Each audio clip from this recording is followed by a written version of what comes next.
everybody. Welcome to today's webinar on the top 5 features of SpinOne presented by Spin Technology. Just a few housekeeping items before we begin. Please note that this webinar will be recorded and made available to all attendees. If you do have any questions during the event, you may submit it in the GoToWebinar panel in the questions section, and we will address them after the presentation. Like everyone else, we are working in a hybrid work environment, so if any technical difficulties arise, we'll be sure to take care of them as quickly as possible. Now, please let me introduce our host for today, Darren Kimura, Executive Chairman for Spin Technology. I'll now hand it off to Darren. Darren, take it away. Hey, Jeremy, thank you for that introduction. And hi, everyone. Thank you for joining our webinar today. So today we've got a fun one. We're going to be talking about the top 5 best features in SpinOne, and we've asked a special guest to join me today. I'll introduce him in a few minutes. But first, I wanted to talk about Spin Technology. As you may know, Spin Technology was founded in 2016. We're based in Palo Alto, California, and our mission and what we're doing with our platform is developing a infrastructure to help protect the world's data in the new cloud era.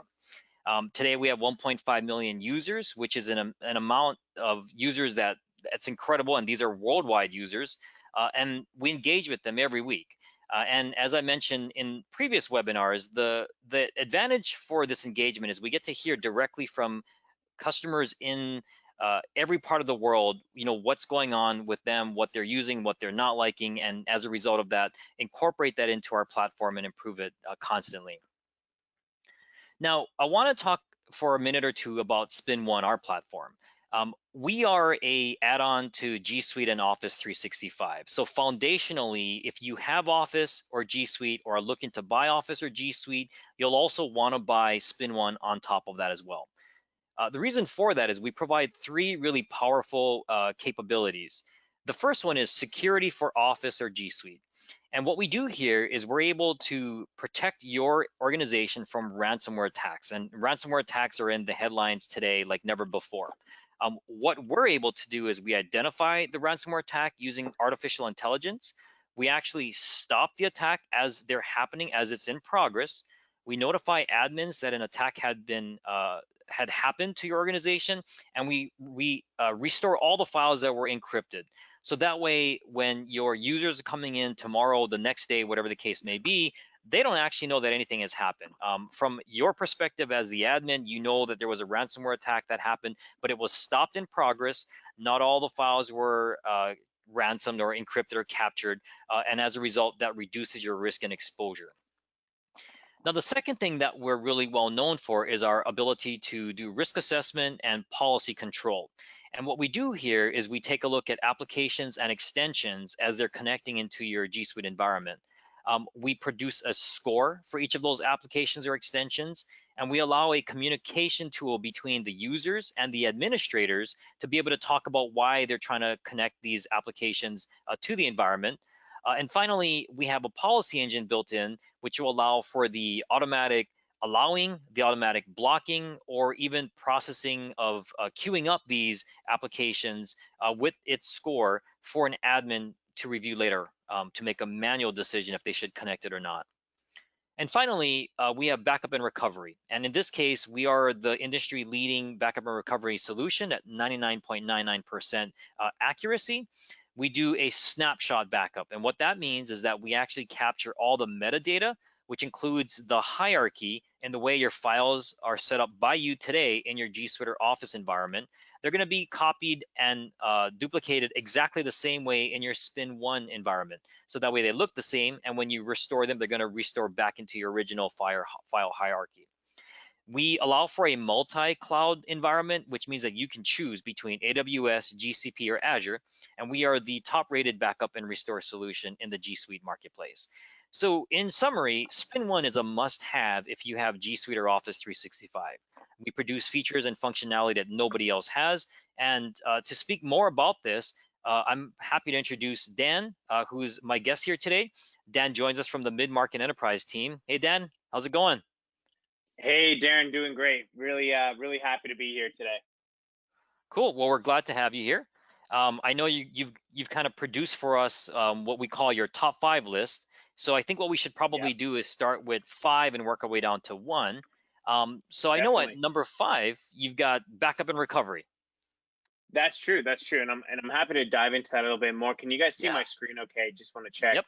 Yep. We see the Awesome. screen great. So jumping right into backup and recovery and why it's kind of my number 5 is it does a lot of really cool things. So right here you can kind of see all the different users, what they're storing, but I like to dive a little bit deeper into kind of the Google Drive. So the first thing that I really like is this, what you're seeing on the screen is exactly what an individual would see in their actual Google Drive. It's all the sharing permissions, the folders, everything they have. So that's something that's I really like about Spin because we keep the folder hierarchy. So and I've done it in the past. I've deleted stuff and I've had to have things backed up. You just get a jumble of files. You have to figure out where they go, what file they go into, who they're shared with. So we actually take away that step. We keep all those permissions in place. So if you do restore, it's all right there for you. And by the way, speaking of a restore, when we restore back into your environment, we understand throwing a bunch of stuff back out there, it's just putting stuff into files. There might be duplication. So if there's a restoration, it's just going to be just like this, restored by SpinOne on July 28th. This folder you can go into, you can access all of the files within there, decide what you need, decide what you don't need. Now, the second part of backup and recovery I really like, since we're talking about restores, is this feature right here, how we're able to restore that information. So right now we're looking at Bill, so we can restore to Bill, but let's say, for example, Bill left the organization and now Emily is taking over a lot of those roles. Well, how do you get that information over to Emily? Well, we can do it really simply with Spin. You can actually restore directly to Emily, start that restore right there. She's going to have a folder popping up just like that with all this information. So again, making things a little bit easier for you, taking away some of those extra steps of having to download stuff, move the files, all that. It's just a couple clicks right there. Now, the third thing and final thing I really, really enjoy about our backups is our versioning. So versioning might not even be the correct term, maybe even snapshots of your backups. That might be a better way to look at it. So we're actually going to hold the last 100 snapshots of what your Google Drive looked like, and we're going to your last 100 most recent. So let's say, for example, Bill comes in Tuesday morning and says, hey, Dan, Darren, I accidentally deleted everything in my Google Drive last night. I don't know how I did it, but I did. Well, instead of trying to find all those files, we can just go right back to what it looked like, at 6:50 a.m. the morning before. Bada bing, bada boom, you have your stuff right there. So just again, another feature that makes things as easy as possible for the administrators out there. You guys have a lot on your plate, so we're trying to take some of that stuff off. And that's really why I like backup and recovery and why it's my number 5. Awesome. I love that. That's nice and punchy and exactly those are the key things people always ask about. So that's good. Now, your number 4 is domain audit. That is correct. So yeah, let me on the side here go over to domain audit. And again, a few things that I really like here. First and foremost, I just like this general layout because what this is doing, it's giving you a 30,000 foot overview of everything that's happening within your environment. So you can see right here, a lot of actions from Kyle, what that type is, what application that involves. And I really like that because what it does is it gives your security team, if you have someone who's, this is kind of their main role, when they're getting in the morning, they're having their first cup of coffee, they can sit and look at this and do a pretty good health check of what's happening. So again, really like this right here. Also really like you're able to filter by risk level. So you can actually say, low, medium, or high, if you just want to see different things. And you can also look at the 11 different types of activity that we actually track. So, you can also drill more into this if, for example, logins are an issue that you guys are trying to get a hold on because there's some weird logins happening, or let's say there's some data sharing you're not super happy about. So again, you can go through any one of those top 11 activities or those types, if you rather, and it's going to give you the view right there. So that's why I really like domain audit, just because it's kind of that, like I said, 30,000 foot overview of all the things that are happening in your environment. And it's going to give you, the ability to kind of look at that and see what you need to focus on that day. Got it. So domain environment in the domain audit, and your number 3 is data audit. So shift gears and That's talk to correct. us about data audit now. Yeah, I know we're going audit to audit, so we kept Exactly. them together. But Data audit, I really like this because it gives a tool. When I first joined here at Spin, this was one of the first things. This and a couple others, but I really looked at it, and even coming in not knowing a whole lot about it, I thought, wow, this is a powerful tool. So what we do in our data audit is we actually look at all of the files that are being shared within your ecosystem, and we tell you who they're being shared with. So now something we see a lot of is things being public on the web. So you can tell right here, this Spin super confidential financial model. I think that might be something confidential we don't want going out to people, but we see that it's public on the web. Now, I know you guys are probably aware, but public on the web just means anyone who has the link for that file can access it. Sometimes people do that. It's easier to share. Maybe it saves a couple minutes, but that's a big security threat. So something that's really cool about this is it's not that you can just see it here and go tell them to, hey, take it public off the web. You can actually click cancel right here. You'll be able to stop sharing to them or stop sharing to everyone. So really powerful right there. You're being able to take action on it. But sometimes public on the web, that's not the only thing that's happening in your environment. There's maybe they're sharing with someone you don't want them to be sharing with. So let's take a look at this confidential document right here. So you say Bill at SpinOne, okay, Kyle at SpinOne, Jennifer, and wait, Austin Piazza at Gmail. Typically, you don't want something that's marked confidential being shared with a Gmail account. So what you can actually do here, just like before, is you can stop sharing, but also, I apologize. Let me go back into that. But you can also take ownership as the administrator, take ownership of that. Say, hey, we don't want you accessing that anymore. So we're going to pull that back into, me. We're going to figure out how that's going to be shared in the future. Now, the last thing that I really like about the data audit, and it's something that's really cool, again, just giving you some information, is the credit card number detection that we have. So this will actually scan and detect any credit card numbers that are being shared via email. Again, just another thing that we're allowing you to see if things are being sent properly. You can actually click here, look at the gist of the email. We'll obviously, block out the credit card number just for security purposes. But so you guys can look in there and see, hey, maybe this is being shared with someone that's not supposed to be. So again, another really powerful tool just to give you more information on what's happening within your own environment. And that's why data audit is my number 3. Yeah, and it makes me realize this guy Kyle is a real risk to our environment. So we're gonna have to do something.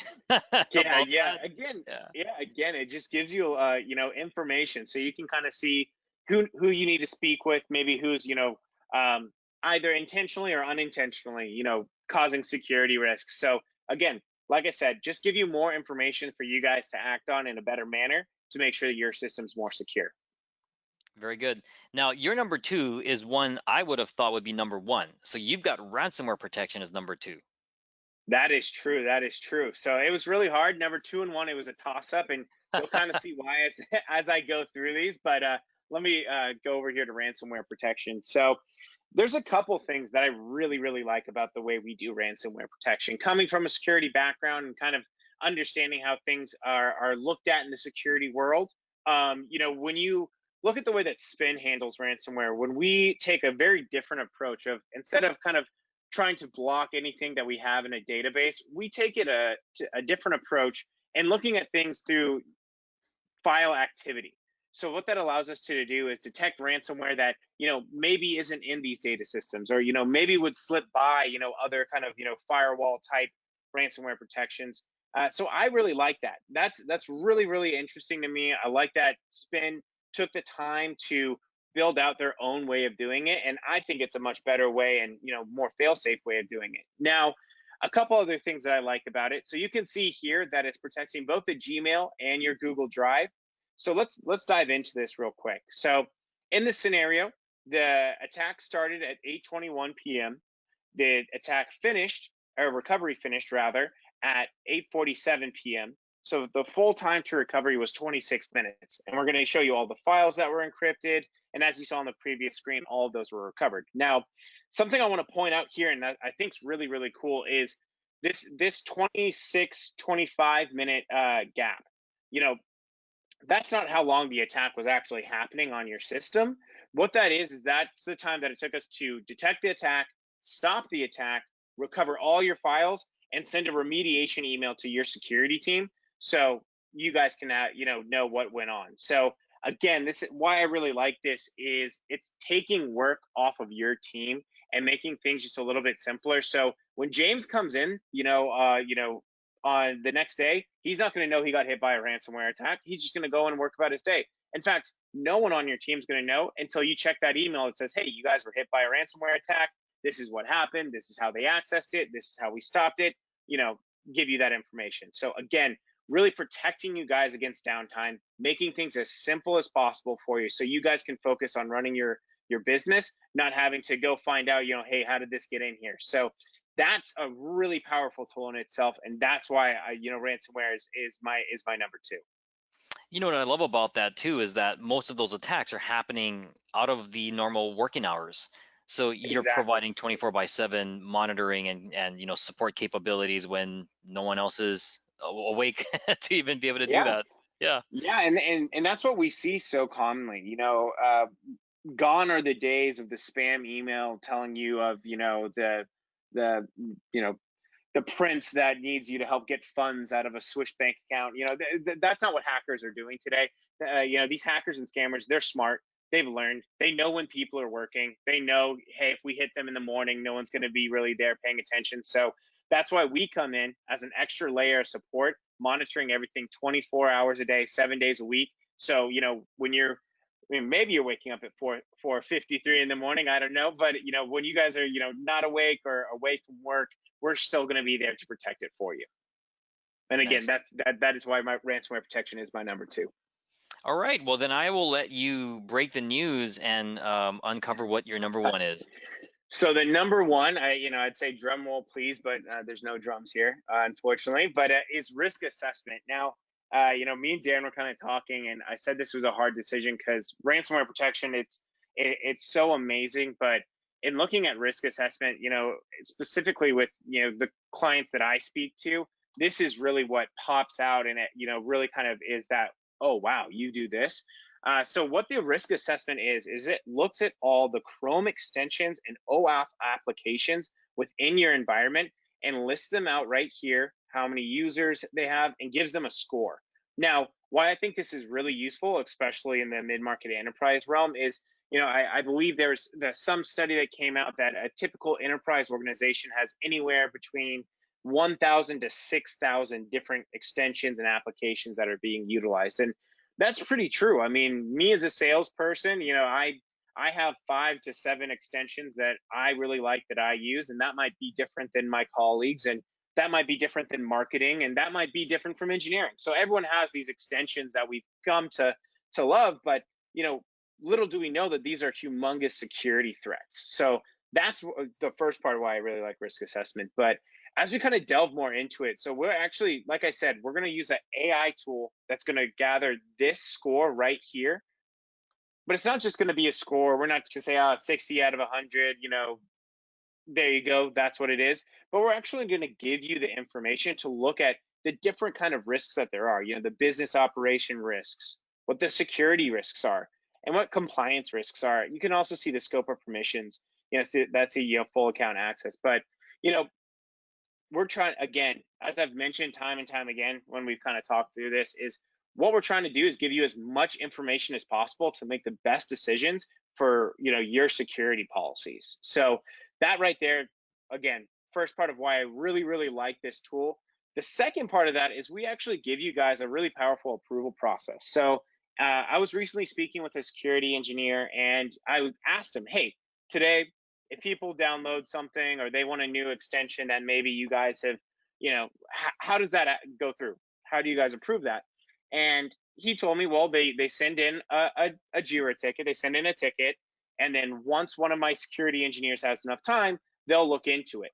And when I said, well, how long does that take? He said, well, are you talking about the time for us to talk to the ticket, or is the time for us to look through the extension itself? And I said, well, both. And he said, typically a couple days for the ticket, and then it's about an hour to maybe 30 minutes to an hour for one of my engineers to look through this.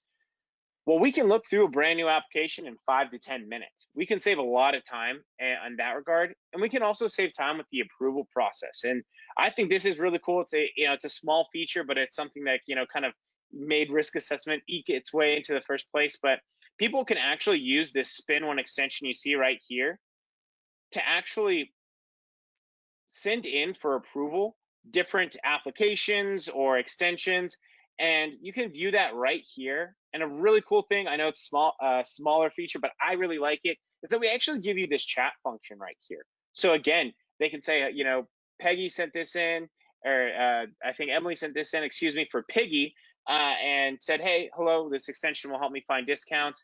And you can type back, approved based on notes right there.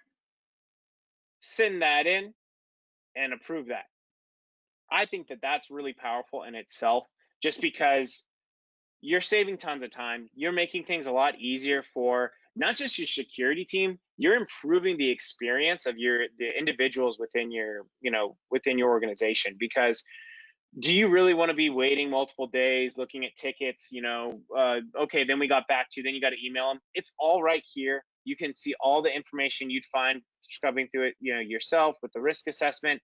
It really is just going to save you guys a whole lot of time. And that is why, even though it was a surprise to Darren, that's why risk assessment is definitely, my #1 feature for SpinOne. Cool. And saving time, saving money. All IT managers, IT admins, yeah, they've got lots of free time. No one's ever said that. They're always completely scrambling and trying to put out fires and manage their environment. So this is a big help. Dan, if anybody wanted to get in contact with you, how do they go about doing that? Yeah, so and hopefully this will be down in the description as well, so you guys can find it there. But you can reach me by email at dan@spin.ai.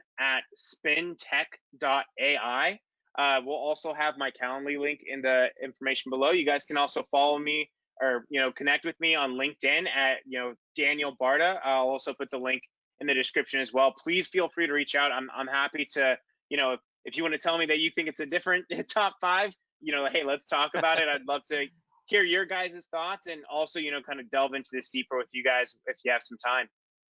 Awesome. Dan, thank you for your time today. I think that wraps up this webinar. Jeremy, over to you. Thanks, Darren. Thanks, Dan. For more information, you may visit our website at www.spin.ai. That concludes our presentation. We'll now end the session. Thank you.